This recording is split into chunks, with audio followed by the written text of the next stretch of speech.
Like we spend all this time trying to get our streamlining right and buying the right fins to Yeah, have something out the back of you that is just like having a sea anchor out there. yeah, It's counterproductive.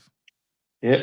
So this fish here has no drag. Obviously, anything in the ocean will have a little bit of drag. It is a net, so water class through it.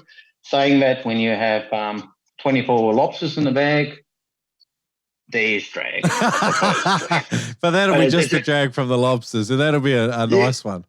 yeah, you bear that one because it's a nice feeling. Yeah, But yeah, yeah. so it's a one-way valve that came around from me putting my hand inside a S3 cot, and yeah, it was amazing. Just the way it's a one-way valve. So the whole thing is engineered and designed according to nature. So push it in one way, and when you're done, at the end of the day, you come back to the boat, land, wherever you go, pull the cord, everything drops out, share your catch. And when you're done at the end of the day, before you leave the boat, you put all your personal belongings in your bag. And when you leave a boat, you don't forget that snorkel, you don't forget that mask, and you take your goodies in your SeaSac home. So Yeah, right. I love that about it.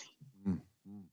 It's a wicked invention, but do you think that a lot of innovation has been borrowed from nature in general, whether we're looking, in our local spearfishing context or further abroad? Do you think that that's some of the smarter things that we've come up with? Oh, definitely, mate. Nature, you can't beat nature. They always one ahead of us. They adapted to the situations, and if we can learn from it in every single way. And I definitely, have learned from, just the ocean and everything. They taught me so many lessons, but we base this on that. And also, it's funny how you have jobs. Once upon a time, I was a muley fisherman, and we had these nets, and when you pull it around the bottom, you have a bottom net, and that net is what drags. Scallop fishermen would know the same thing, and that net just gets destroyed. Not as good for environment. I'm not going to go there, but I realized that this is a really good net. So I sourced that net, and we make the bags out of that net. I have a young girl called Ramsel. She's amazing. She's the one, she's got these little tiny hands, and she can knock this bag together. She's much faster than me. I've got clumsy big hands. It's not so good. Um, but yeah, no. So we've come a long way, and our gear is now in WA definitely better known. And to everyone that's got the CSAC and all the other gear, I am so grateful. And yeah, I'm embarrassed sometimes to think that people buy my gear and love it. It's a nice feeling, a warm, fuzzy feeling for me. Thank you.